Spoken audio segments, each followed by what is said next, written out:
कुछ नहीं बोले। सुनो, मैंने चारों ओर कुछ फ्लैश बीज डाल दिए हैं। अगर कोई बाहरी आदमी 100 मीटर के दायरे में आएगा तो वो फट जाएगा और हमें चेतावनी मिल जाएगी। एक पुरुष जादूगर स्टूडेंट कैंप फायर के पास बैठा और कहा। वही स्टूडेंट उन बीजों को आग में डाल रहा था। धन्यवाद अद्विक, रमिता ने सिर हिलाया। हमें अभी भी एक लंबा रास्ता तय करना है। हमें यह तय करने की जरूरत है कि हमारे पास पर्याप्त भोजन और पानी है या नहीं, उसने कहना जारी रखा। हाँ, आगे एक छोटा सा शहर तो है, लेकिन उस जगह तक पहुंचने से पहले हमें शिकार करना होगा ताकि हमारे पास भरपूर राशन जमा हो जाए, अद्विक ने कहा। यह कोई बड़ी बात नहीं है। जब मैं अपने परिवार के साथ था तो बहुत शिकार करता था, पहले पुरुष जादूगर स्टूडेंट ने कहा। अब उन्होंने जादूगरों के बारे में सोचना बंद कर दिया था और अन्य मामलों के बारे में बात कर रहे थे। अभिमन्यु को एहसास हुआ कि युवा चाहे किसी भी युग के हों, उनके पास हमेशा सपने होते हैं शेयर करने के लिए। वो लोग दुनिया जहां की बातें कर सकते हैं। आज अचानक से अभिमन्यु को यह महसूस हुआ कि अब वो पूरी तरह से इसी युग का हो गया है, क्योंकि अब उसके अंदर का ध्रुव कहीं खो चुका है और वो पूरी तरह से अभिमन्यु बन चुका है। अभिमन्यु वहां बैठकर यही सब सोचता रहा और उनकी बातें सुनता रहा, लेकिन वो उनकी बातचीत में शामिल नहीं हो रहा था। अब वो आज की घटनाओं से चिप द्वारा रिकॉर्ड किए गए डेटा की जांच करने में व्यस्त हो गया और अपने आप व्यक्तिगत डेटा को सीरियल में व्यवस्थित करने लगा। आज वो पहली बार एक जादूगर के असली और खतरनाक कौशल की एक झलक पाने में सफल हुआ था। अभिमन्यु ने सोचा कि उसकी अभी की शक्ति को देखते हुए उसके पास एक कुशल जादूगर के खिलाफ संघर्ष करने की शक्ति नहीं है। चिप उसके बचने की संभावना बढ़ा सकती है, लेकिन ये ग्रीन आत्मा जैसे हाई लेवल के जादू के खिलाफ लड़ने में मदद नहीं करेगी। जादूगरों के बीच झगड़े में सभी अपने मंत्रों में झूठ बोलते हैं। अगर मिशन में सुरजन ने झूठ का भ्रम नहीं तोड़ा होता तो उनका ग्रुप पूरी तरह से नष्ट हो जाता। उसके कारण अभिमन्यु ने अंततः एक जादूगर और एक जादूगर स्टूडेंट के बीच के डिफेंस को देखा। मुझे जल्द से जल्द दिमागी शक्ति के मॉडल का निर्माण करने की जरूरत है। इसकी मदद से कम मैं अपनी रक्षा करने में तो सक्षम हो पाऊंगा, अभिमन्यु ने मन ही मन सोचा। जीरो, मंत्र मॉडल बनाने का प्रोसेस शुरू करो, अभिमन्यु ने जंगल में बैठे बैठे जीरो को आदेश दिया। मिशन बनाया गया। ज्ञान मंत्र मॉडल 1, थकावट का हाथ 2, गुप्त मंत्र कृपया चुने, जीरो ने सूचना दी। अभिमन्यु खड़ा हुआ और पास के एक बड़े पेड़ की ओर चल दिया। मैं गुप्त मंत्र के साथ जाऊंगा, अभिमन्यु ने मन में सोचा। उसने हाल ही में रोज के ध्यान के अलावा और कुछ नहीं किया था। इन बेसिक सब्जेक्ट्स की पढ़ाई उसी ने खरीदी और चिप में रखी थी। जब अभिमन्यु यात्रा कर रहा था तो उसका अधिकांश समय सभी संग्रहित ज्ञान को सीखने में बीतता था और उसने सब कुछ सीखने की पूरी कोशिश की थी। मंत्र मॉडल बनाने के लिए बहुत अधिक दिमागी शक्ति की जरूरत होती है। अगर एक बार वो इस प्रक्रिया में फेल हो गया तो उसकी दिमागी शक्ति पूरी तरह से खो सकती है। इसलिए अभिमन्यु ने मंत्र मॉडल बनाने में अपना पूरा ध्यान देने का फैसला किया। उसने सोचा था कि चिप और तीरंदाजी में उसके कौशल से उसे इस मिशन में जीवित रहने में मदद मिलेगी।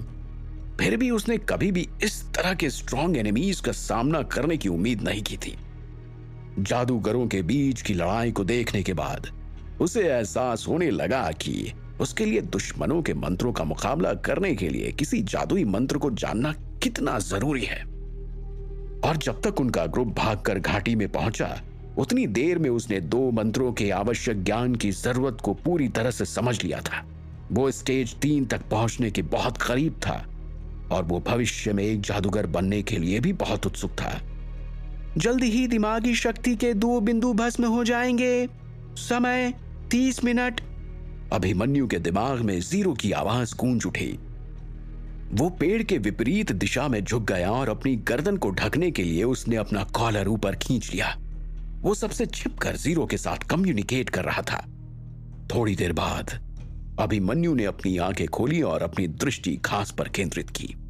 उसे अपनी आंखों के ठीक सामने कुछ पतली नीली रेखाएं दिखाई देने लगी जो विभिन्न जादुई लिस्ट्स का निर्माण करती हैं। ये ऐसी लहरें थीं कि केवल जादूगर ही उसके आसपास का पता लगा सकते थे। इस तरह वो और भी मजबूत हो गया। हालांकि अन्य जादूगर स्टूडेंट्स ऐसे परिवर्तनों को नोटिस करने में असमर्थ थे। आधे घंटे का समय बीत जाने के बाद जादुई लिस्ट्स गायब हो गईं। इतना सब नोट करने के बाद अभिमन्यु ने अपनी आंखें झपकाई और उसने राहत महसूस की। सिमुलेशन पूरा हुआ। दिमागी शक्ति के 2 बिंदुओं का उपयोग किया गया है। स्टन स्पेल यानी कि अचेतना मंत्र का मॉडल सफलतापूर्वक बनाया गया है। हर बार जब आप इसे कास्ट करेंगे तो मन और मानसिक शक्ति का एक बिंदु इस्तेमाल हो जाएगा, जीरो ने बताया। अभिमन्यु ने अपने शरीर में मौलिक कणों को मन के रूप में स्थापित किया था, जो ऊर्जा जादूगरों को मंत्र देने के लिए आवश्यक थे। जीरो, मेरी परिवर्तन स्थिति की जांच करो, अभिमन्यु ने जीरो को आदेश दिया।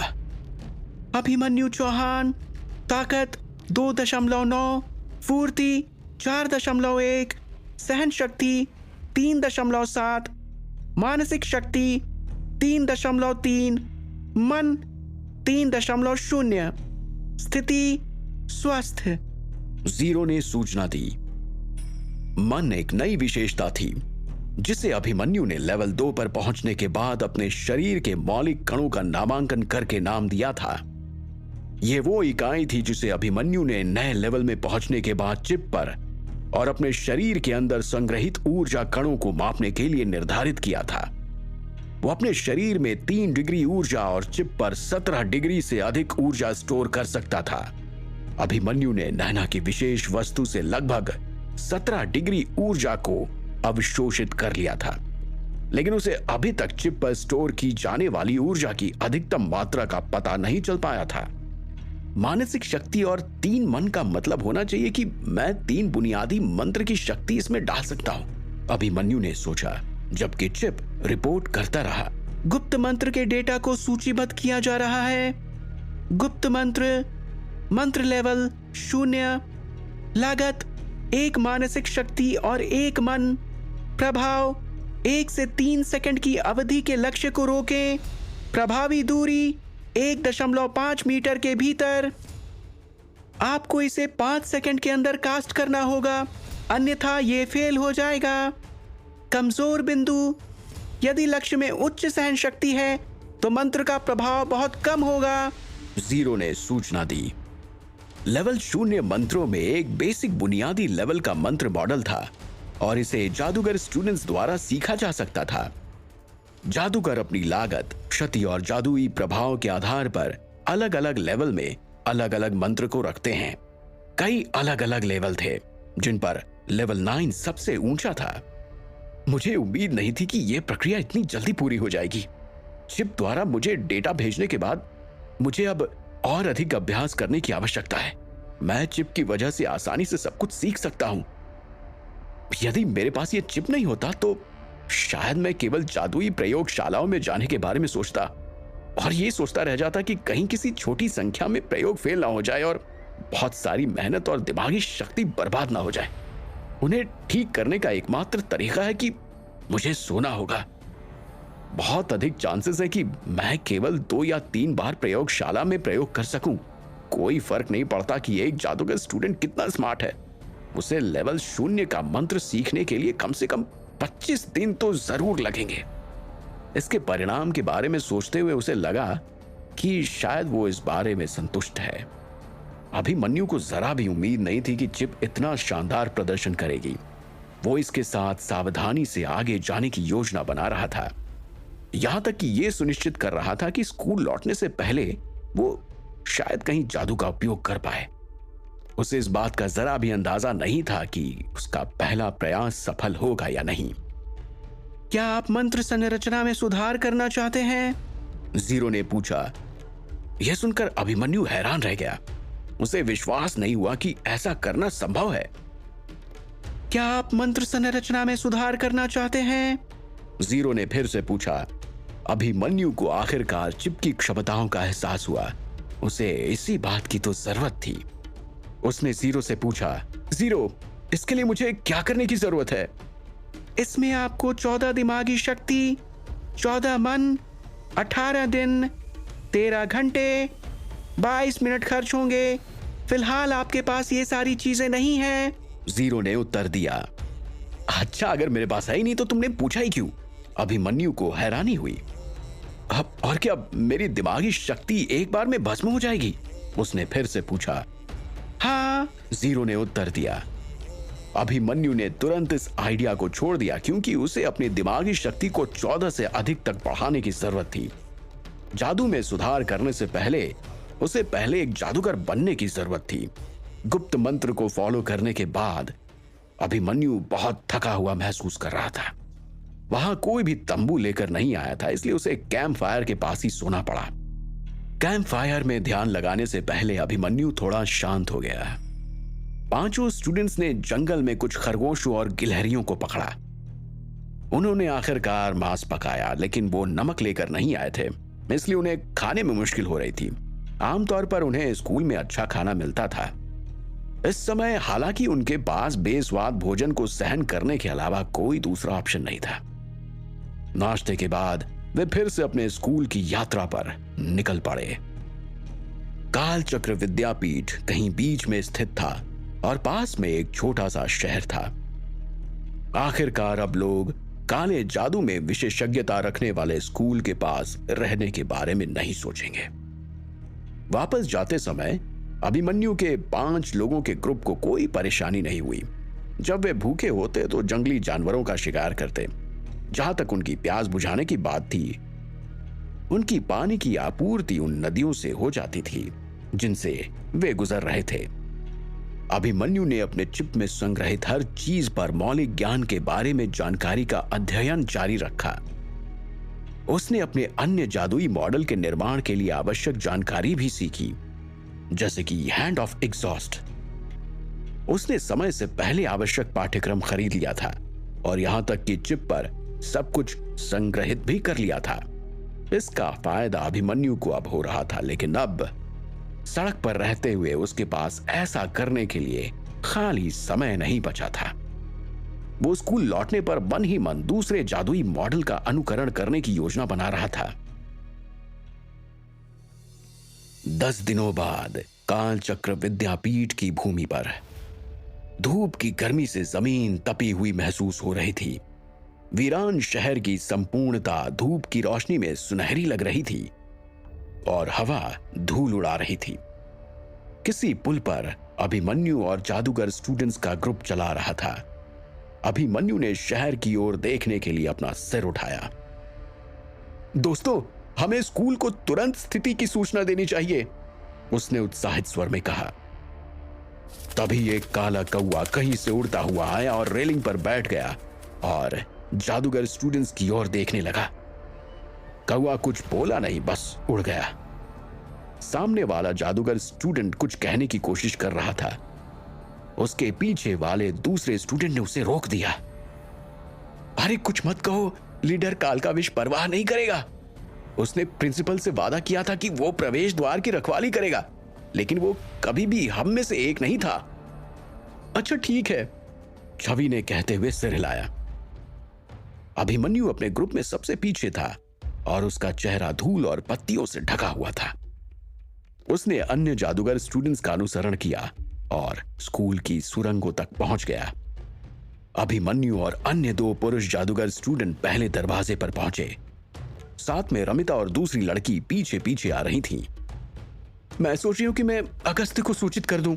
वो संसाधन विभाग के सहायक डीन को जानता है। उसके साथ वो जल्दी से अन्य अधिकारी को जानकारी देने में सक्षम होगा, लेकिन मुझे लगता है कि सुरजन ने इसे बाहर कर दिया है, रमिता ने कहा। घाटी में जो हुआ उसके बारे में अपने अधिकारी को सूचित करो, वे अन्य जादूगरों को जानकारी साझा कर देंगे, उसने कहना जारी रखा। अभिमन्यु और अन्य लोगों ने जवाब में सिर हिलाया। जब वो प्रोफेसर तारा के पास अध्ययन के लिए जा रहा था तो उसे लक्ष्य नाम का एक जादूगर स्टूडेंट मिला, जो एक अजीब संयोग से प्रोफेसर तारा का छात्र था। सुरंगों के बीच कई कांटेदार रास्ते थे। कभी कभी तो सुरंगों के बीच में बेंच के साथ एक कमरा भी होता था। लोग अक्सर आराम के लिए इसका इस्तेमाल करते थे और वो कमरा आमतौर पर 2 से अधिक सुरंगों से जुड़ा होता था। अभिमन्यु और लक्ष्य उन कमरों में से एक में दाखिल हुए और उन्होंने देखा कि दूसरी तरफ से कोई आ रहा है। ये एक व्हाइट ड्रेस वाला आदमी था जिसका चेहरा एक्सप्रेशनलेस था। उनके बाईं ओर एक सिल्वर शोल्डर गार्ड था और उन्होंने एक बड़ी सफेद टोपी भी पहनी थी जो उनकी पीठ को ढक रही थी। प्रोफेसर नीलकंठ, लक्ष्य ने खुशी से कहा। लक्ष्य, क्या ये तुम हो? मुझे लगा कि तुम अब भी सुरजन के मिशन पर हो। कौन है ये प्रोफेसर नीलकंठ? और क्या अभिमन्यु को फिर से उसी मिशन पर भेज दिया जाएगा?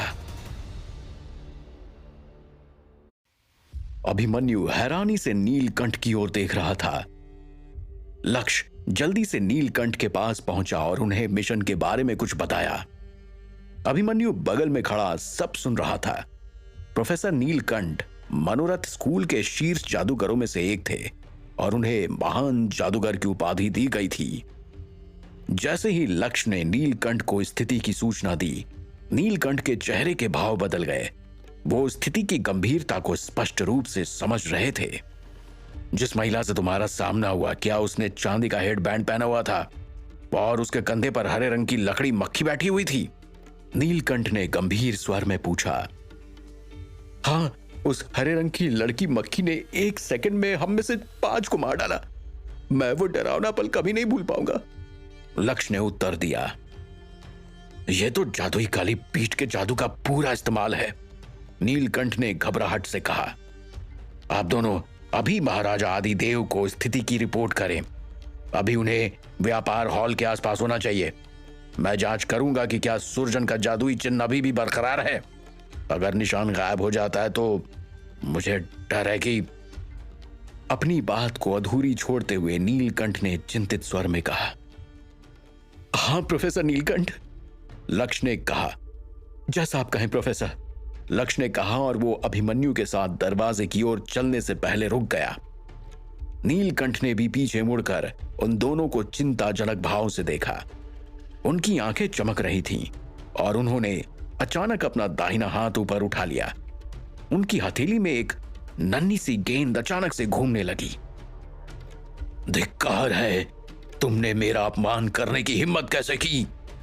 नीलकंठ की चीखें कमरे में गूंज उठी। तुम! अभिमन्यु के पास पहुंचने से पहले नीलकंठ चिल्लाया। उसका हाथ अजीब तरह से विशाल हो गया, जिससे कमरे के अंदर की रोशनी पूरी तरह से छिप गई। उस दृश्य के कारण अभिमन्यु और लक्ष्य दोनों भयभीत हो गए। इससे भी अजीब बात यह थी कि उन्हें पता ही नहीं था कि नीलकंठ उन्हें चोट पहुंचाने की कोशिश क्यों कर रहा है। नीलकंठ ने जो शब्द बोले थे वो अनुचित थे, परंतु उन्होंने उसके विरोध में कुछ भी अपमानजनक नहीं किया। नीलकंठ, वे मेरे छात्र हैं। पीछे से एक तेज आवाज वाली महिला की आवाज आई और एक बूढ़ी औरत अचानक एक छाया से प्रकट हुई। नीलकंठ ने देखा बहुत सारे छाया के बने हुए पंजे हवा में नीलकंठ की ओर उड़ रहे थे। नीलकंठ के चेहरे पर हवाइयां उड़ने लगी। तारा, नीलकंठ ने घबराते हुए कहा। उन्होंने भयानक सी दिखने वाली उस बूढ़ी औरत को डर से देखा, जैसे कि उनकी उससे लड़ने की कोई इच्छा ना हो। मुझे तुमसे लड़ने में कोई इंटरेस्ट नहीं है। उन्होंने अपना हाथ नीचे किया, लकड़ी का दरवाजा खोला और चले गए। तुम दोनों पढ़ाई करने के लिए क्लास में आओ। परछाई में गायब होने से पहले प्रोफेसर तारा की आवाज कमरे में गूंज उठी। कमरा एक बार फिर शांत हो गया, जैसे कि कुछ हुआ ही ना हो। फिर भी अभिमन्यु अभी भी अज्ञात चक्र से निकलने वाली शीतलता को उलझन की तरह महसूस कर सकता था। उसने अपने हैरान चेहरे के साथ लक्ष्य की ओर देखा।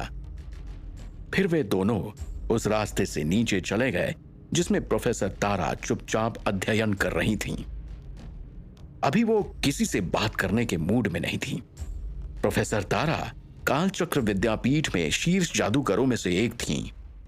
अध्ययन का कमरा प्रकाश और गर्मी से भरा हुआ था।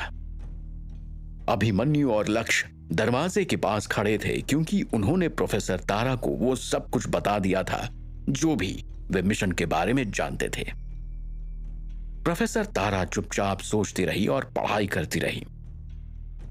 अब तुम दोनों जा सकते हो, मुझे इस प्रॉब्लम को संभालने दो।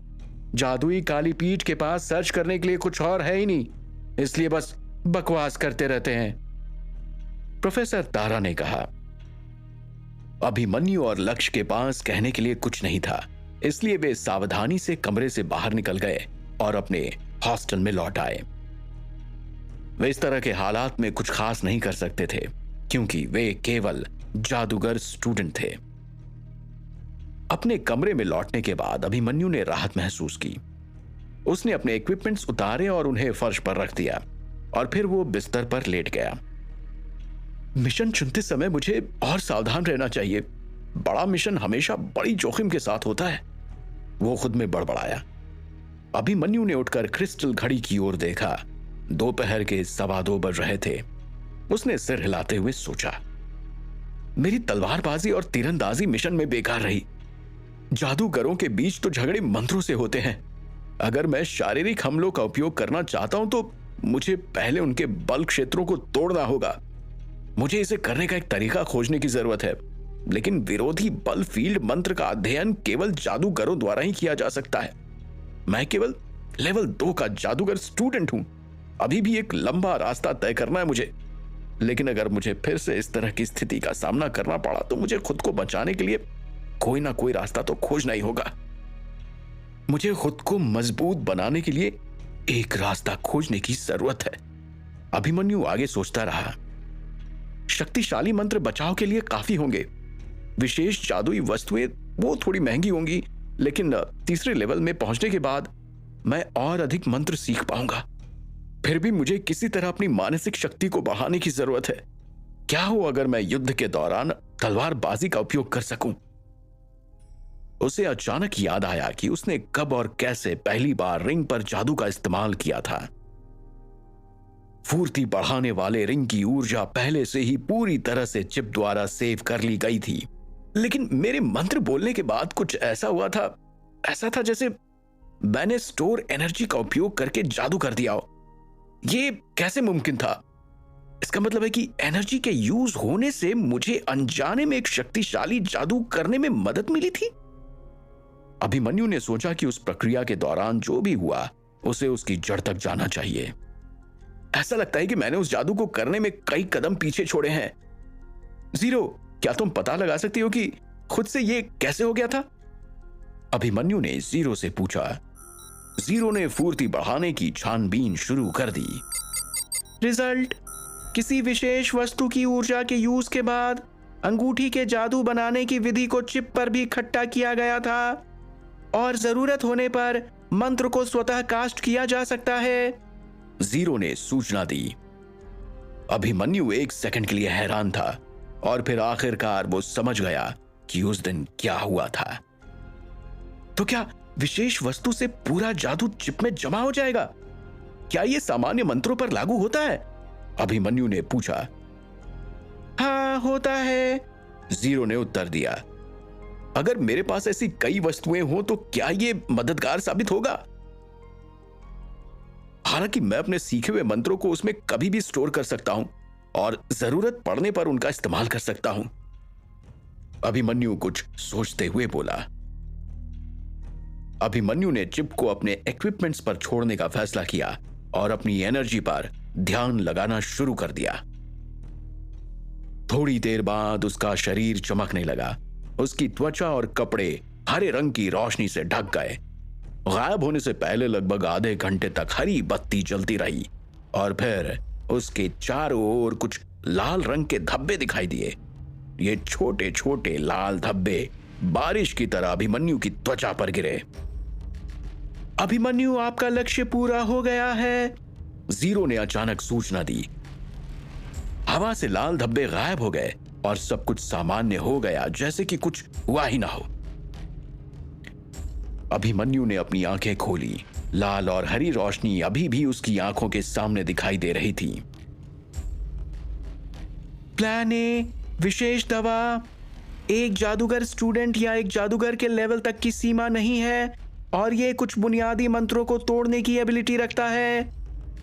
तीरंदाजी की मदद से आप एक जादूगर को घायल करने में सक्षम हो पाएंगे और एक औसत जादूगर स्टूडेंट आपके कब्जे में विशेष वस्तुओं के बिना आपके हमले को संभाल नहीं पाएगा। योजना भी, एक स्पेशल आइडेंटिटी प्राप्त करें। कुछ एनर्जी में विशेष मंत्र शक्तियां होती हैं, वे आपके लिए कुछ मंत्रों को अवरुद्ध करने में सफल होंगे। जीरो ने अभिमन्यु की नजरों के सामने 2 प्लान लिस्ट दिखाए। जीरो द्वारा तैयार की गई 2 योजनाओं के डेटा को देखते हुए अभिमन्यु थोड़ा सोच में पड़ गया। उसकी दूसरी योजना इम्प्रैक्टिकल लग रही थी। उसने पहली योजना को चुना।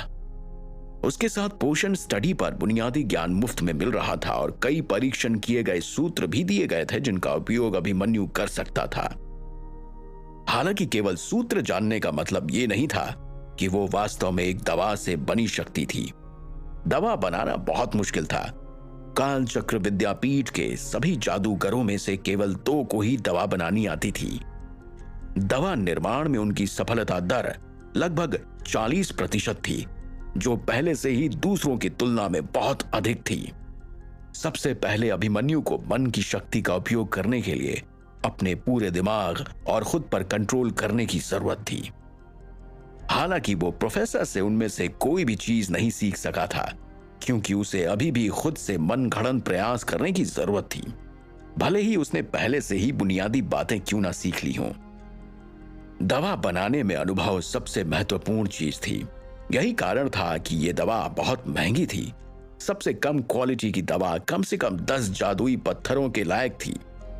अगर मैं दवा बनाने की कला में महारत हासिल कर सकता हूं तो मैं मिशन लेने की तुलना में बहुत अधिक जादुई पत्थर जमा कर पाऊंगा।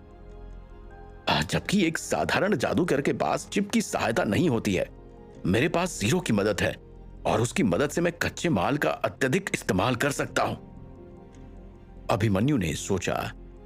हालांकि वो निश्चित नहीं कर पा रहा था कि ये एक अच्छी योजना है या नहीं, लेकिन कम से कम उसे उम्मीद थी कि ये काम कर जाएगा। इसके अलावा मैंने सुना है कि कुछ दवाएं मेरी मानसिक शक्ति को भी बढ़ाने में मदद कर सकती है। मुझे यकीन है कि ये एक शॉट के जैसा होगा, इसलिए मुझे सबसे पहले दवा बनाने वाली मशीनों का एक सेट इस्तेमाल करना होगा, और वो भी जल्द से जल्द। अभिमन्यु ने फैसला किया।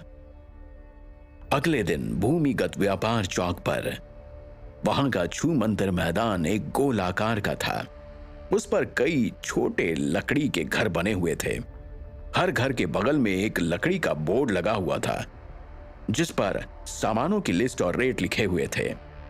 कुछ जादूगर स्टूडेंट एक घर से दूसरे घर आ जा रहे थे। केवल 1 या 2 जादूगर ही आसपास खड़े थे। बाईं ओर एक लकड़ी के घर के सामने 3 जादूगर स्टूडेंट खड़े थे। इनमें से 2 पुरुष थे और तीसरी एक महिला थी। लाइन के सामने एक पुरुष जादूगर स्टूडेंट खड़ा था। ऐसा लग रहा था जैसे वो लगभग 18 या 19 साल का हो, लेकिन उसे देखकर यह भी लग रहा था कि वो शायद काफी जानकार है। उसके कंधे उसके भूरे बालों से लगभग ढके हुए थे और ऐसा लग रहा था कि उसने कुछ समय पहले ही बाल कटवाए हों। असल में ये अभिमन्यु था, जो अलमारियों पर रखे सामान को ध्यान से देख रहा था। वो जब से स्कूल में आया था, उसने अपने लुक की तरफ ध्यान देना बिल्कुल छोड़ दिया था। हालांकि अच्छी कदकाठी और आकर्षक चेहरे की वजह से वो काफी स्मार्ट और सबसे अलग दिखता था। वो जिस दुकान पर खड़ा था, वहां पर केवल जादुई बनाने वाले इक्विपमेंट बिकते थे और आज यहां सब कुछ सस्ते में बेचा जा रहा था। दवाई बनाने वाले इक्विपमेंट सेट की कीमत केवल 1 जादुई पत्थर थी। हालांकि सेट की चीजें और रंग एक दूसरे से अलग थे, क्योंकि कुछ इक्विपमेंट दूसरे हाथ के लिए बनाए गए थे। दुकान का मालिक भी एक जादूगर स्टूडेंट ही था, जिसकी उम्र लगभग 30 वर्ष थी। आप बोर्ड पर कीमत देख सकते हैं। हर एक सेट के लिए 1 जादुई पत्थर। अगर आप खरीद नहीं सकते हैं तो छोड़ दें इसे, मेरा समय बर्बाद ना करें। दुकान का मालिक चिल्लाया। उसने कभी भी किसी जादूगर स्टूडेंट को दवाई मिक्सचर सीखने में सफल होते हुए नहीं देखा था, इसलिए वो जब भी देखता कि कोई जादूगर स्टूडेंट ऐसी खरीदारी कर रहा है तो वो अपना आपा खो बैठता। वो इतने गुस्से में आ जाता कि चिल्लाने से बाज नहीं आता, क्योंकि उसे पता था कि ये स्टूडेंट मिडिल क्लास फैमिली से ही आते हैं, क्योंकि अमीर जादूगर स्टूडेंट वैसे भी उससे कभी सामान नहीं खरीदते। अभिमन्यु ने अलमारियों के सेट पर एक नजर डाली। अंत में हल्के लाल चश्मे से बने सेकंड हैंड सेट पर अपनी नजर रोक दी। मैं इसे ले लूंगा। अभिमन्यु ने दुकानदार को एक जादुई पत्थर सौंपा। दुकान के मालिक ने जादुई पत्थर पकड़ा और उसे अलमारियों के नीचे लकड़ी की टोकरी में फेंक दिया। अपनी मदद खुद करो, दुकान के मालिक ने कहा। जरूर, रुको, क्या तुम्हारे पास जादू की बेसिक दवाई के लिए कच्चा माल है? अभिमन्यु ने पूछा। प्रति बॉक्स एक जादुई पत्थर, प्रत्येक बॉक्स में आपके लिए लगभग 10 बार खून को रोकने वाली दवा बनाने का प्रैक्टिस करने का पूरा सामान है, स्टोर के मालिक ने तुरंत जवाब दिया। वो स्पष्ट रूप से जानता था कि जादूगर स्टूडेंट्स आमतौर पर यहां किस लिए आते हैं, इसलिए वो इन स्टूडेंट्स की जरूरत की सभी जादुई दवाई बनाने की मशीन और कच्चा माल बेचने का इंतजाम पहले से रखता था। अभिमन्यु मन ही मन खुश हो रहा था क्योंकि ये चीजें उसे इतनी आसानी से इस दुकान में मिल जाएंगी, इस बात का उसे भरोसा नहीं था। क्या अभिमन्यु जादुई मशीन की मदद से दवाई बनाने में सफल हो पाएगा? क्या इस दवा से अभिमन्यु अपने लेवल को आगे बढ़ा पाएगा?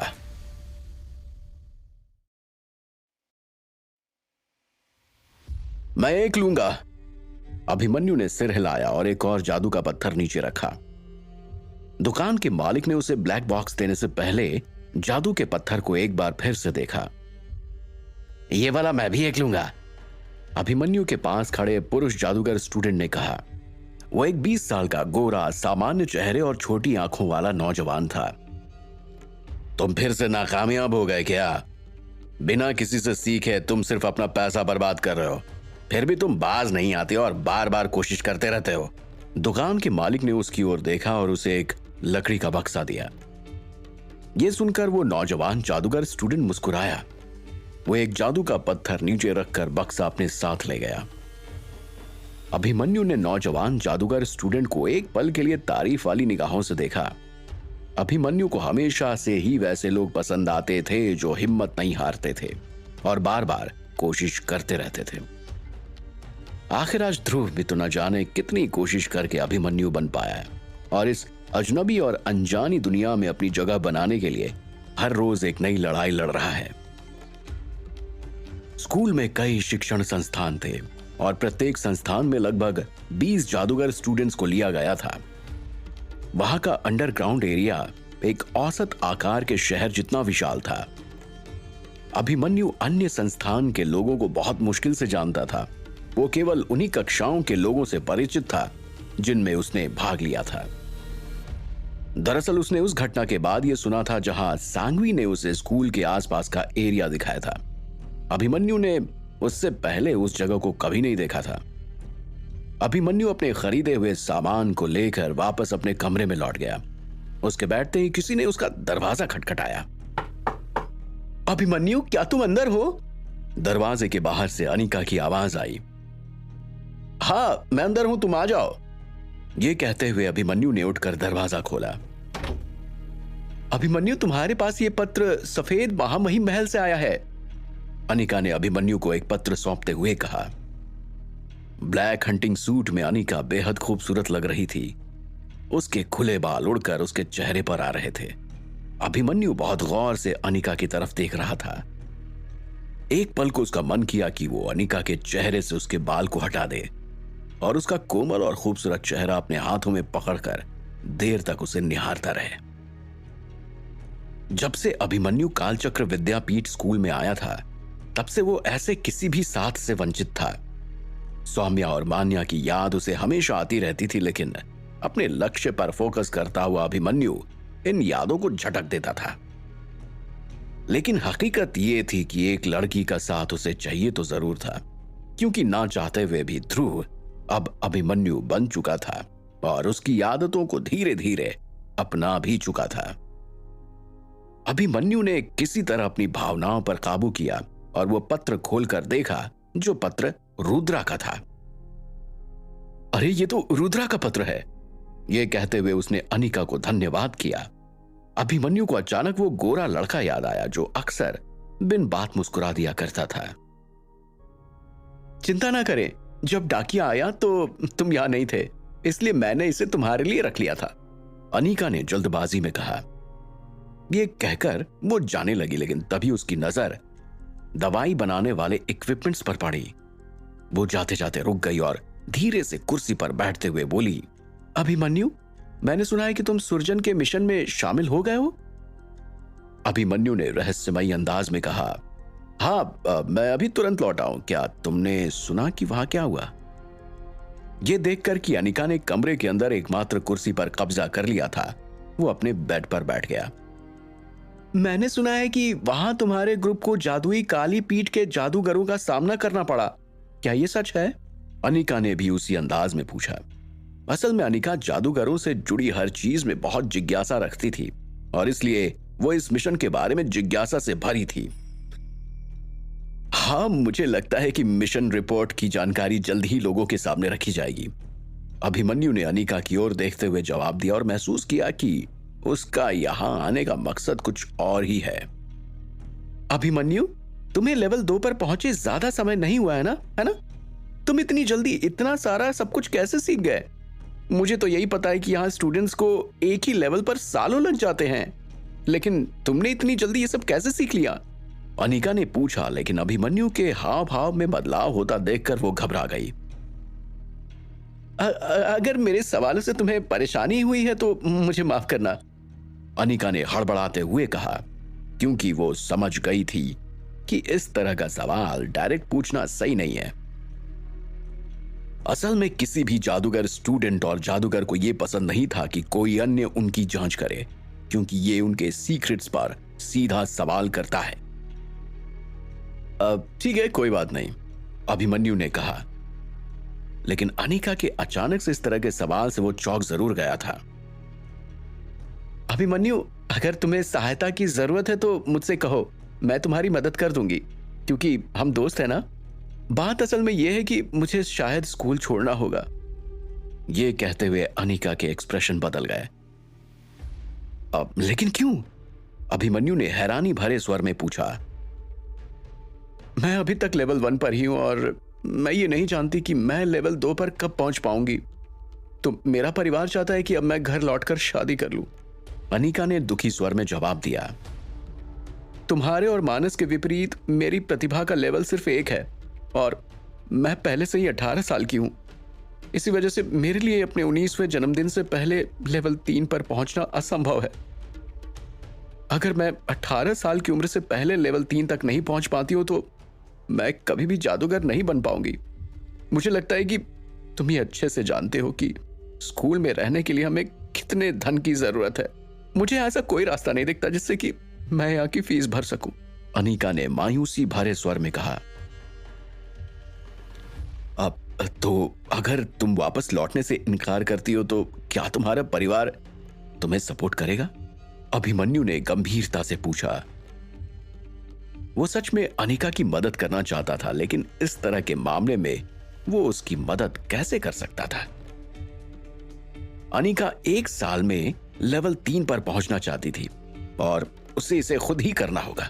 हालांकि अभिमन्यु उसे अपना अर्जित किया हुआ ज्ञान दे सकता था, लेकिन उसे अभी इसे स्वयं ही सीखने और समझने की आवश्यकता थी। साथ ही उसे खुद यह पता लगाना था कि लेवल 2 तक पहुंचने के लिए उसके शरीर में पॉजिटिव एनर्जी का नेतृत्व कैसे किया जाए। सच में अगर कोई मुझे ऐसा मिल जाए जो मेरे परिवार के नाम के साथ साथ मुझे सपोर्ट करे तो मैं यहां रुक पाऊंगी, अनिका ने कहा। ऐसा कहते हुए उसके चेहरे पर उदासी का भाव साफ नजर आ रहा था। अभिमन्यु चुप रहा, लेकिन उसके माथे पर पड़ रहे बल को देखकर अनिका को समझ में आ रहा था कि वो उसके लिए सच में परेशान है। मानस के पास पहले से ही एक मंगेतर है जिसके पास उच्च प्रतिभा स्तर है मेरी तुलना में। अनिका ने सिर उठाया और अभिमन्यु की ओर देखते हुए बोली। देखो अनिका, मैं तुम्हारे साथ सगाई नहीं करने जा रहा हूं। मैं भविष्य में अपने वतन लौटूंगा, इसलिए मैं तुमसे ऐसा कोई भी वादा नहीं कर सकता। वैसे भी मेरी मंगेतर बनने से तुम्हारे परिवार का कोई भला नहीं होगा, अभिमन्यु ने कहा। अब हमें शादी करने की जरूरत नहीं है, बस सबको बताओ कि मैं तुम्हारी प्रेमिका हूं और मेरा परिवार तब तुम्हें वो सब कुछ देगा जो तुम्हें एक जादूगर बनने के लिए चाहिए। क्या तुम जानते हो कि मैं निर्वाणा परिवार से हूं, जो स्कूल के बेस्ट 5 परिवारों में से एक है। मुझे लगता है कि तुम्हें मेरे ऑफर के बारे में एक बार सोचना चाहिए, अनिका ने मुस्कुराते हुए कहा। देखो, तुम अपने परिवार द्वारा यहाँ भेजी गई एकमात्र जादूगर स्टूडेंट नहीं हो। अभिमन्यु ने एक पल सोचने के बाद कहा। हाँ, दो और हैं, लेकिन वे बिल्कुल मेरे जैसे ही हैं। ऐसे बहुत से जादूगर स्टूडेंट्स हैं जो 18 से पहले लेवल 3 तक पहुंच सकते हैं, अनिका ने जवाब दिया। लेकिन अनिका, मैं ही क्यों? अभिमन्यु ने हैरानी से पूछा। अभिमन्यु, तुम सिर्फ 18 साल के हो, फिर भी तुम लेवल 3 तक पहुंचने वाले हो, जबकि मानस अभी भी लेवल 2 पर ही है। इसके अलावा तुम ऐसे खतरनाक मिशन से बच भी आए हो, इसलिए मुझे लगता है कि तुम मेरे लिए बेस्ट ऑप्शन हो, अनिका ने कहा। सुनो, तुम मेरे साथ एक अग्रीमेंट पर सिग्नेचर करो और शपथ लो, तब मैं और एक और लड़की तुम्हारी हो जाएंगी। मैं तुम्हें यकीन दिलाती हूं कि वो दूसरी लड़की भी बहुत आकर्षक है, अनिका ने आगे कहा। अभिमन्यु की नजर लगातार अनिका पर बनी हुई थी। उसने जो प्रस्ताव दिया था वो उसके लिए विचार करने योग्य था। आखिरकार उसे एक लोकल फैमिली के सपोर्ट की जरूरत भी थी और उसे बहुत सारे जादुई पत्थरों की भी जरूरत थी। इसके अलावा वो 2 आकर्षक लड़कियों के साथ समय भी बिता सकता था। यह निश्चित रूप से एक ऐसा प्रस्ताव था जिसे रिजेक्ट करने का उसके पास कोई कारण नहीं था। अनिका, ये एक आकर्षक प्रस्ताव है, लेकिन मैं अभी भी सोच रहा हूं कि तुम मेरे पास ही क्यों आई, अभिमन्यु ने कहा। अरे अभिमन्यु, क्योंकि तुम यहां सबसे ब्रिलियंट स्टूडेंट हो जिसे मैं जानती हूं। तुम सबसे प्रतिभाशाली तो नहीं हो, लेकिन तुम्हें कालचक्र विद्यापीठ में बेस्ट जादूगर स्टूडेंट्स में से एक माना जाता है, अनिका ने कहा। लेकिन मुझे तो पता था कि सांगवी 18 साल की उम्र में स्टेज 3 पर पहुंच गया था, अभिमन्यु ने कहा। अरे वो बात अलग है ना। उनके जैसे लोगों के परिवार में उच्च स्तरीय जादूगर थे जो विशेष तरीकों का उपयोग करके अपनी प्रतिभा के स्तर को बढ़ाते थे। हम उन्हें ब्लड इनहेरिटर्स कहते हैं, लेकिन उनके बच्चे उतने प्रतिभाशाली नहीं होंगे जितने कि वो हैं। और मेरा परिवार ये नहीं चाहता कि उनके बच्चों की शादी किसी ब्लड इनहेरिटर से हो, अनिका ने ना में सिर हिलाते हुए कहा। अच्छा ठीक है, मुझे तुम्हारे ऑफर में कोई बुराई दिखाई नहीं दे रही है। मैं अग्रीमेंट पर सिग्नेचर करूंगा, अभिमन्यु ने हाँ में सिर हिलाया। अरे ग्रेट, मैं तब स्कूल में ही रह पाऊंगी, अनिका ने खुशी खुशी अपने बैग में से एक अग्रीमेंट निकाला। वो पूरी तरह से तैयार होकर आई थी। ये लो, ये अग्रीमेंट है, तुम एक बार पढ़ लो, है ना? अनिका ने अग्रीमेंट अभिमन्यु को सौंप दिया। अनिका, तुम तो उसी तरह से अग्रीमेंट पर सिग्नेचर करा रही हो जैसे कोई वकील कराता है ना? अभिमन्यु ने अग्रीमेंट की जांच की और उसे सब ठीक लगा। मैं क्या करूं, तुम ही बताओ। मैं करवा रही हूं। देखो, अन्य जादूगर ग्रुप्स में कई खूबसूरत लड़कियां हैं जो मेरे परिवार से ही हैं। यदि वे हाई लेवल तक नहीं पहुंच सकती तो वे किसी टैलेंटेड जादूगर स्टूडेंट से शादी करने का प्रयास करेंगी। तुम नहीं जानते कि मेरा परिवार कितना बड़ा है, अनिका ने सिर हिलाते हुए कहा। हालांकि तुम भी कालचक्र विद्यापीठ में बेस्ट स्टूडेंट में से एक हो। यदि तुम अभी सिग्नेचर करते हो तो वो जो दूसरी वाली लड़की है कल तुम्हारे कमरे में आ जाएगी, अनिका ने शर्माते हुए कहा। अनिका, क्या तुम अग्रीमेंट यहां छोड़ सकती हो? मैं इसे आज रात ध्यान से पढ़ूंगा।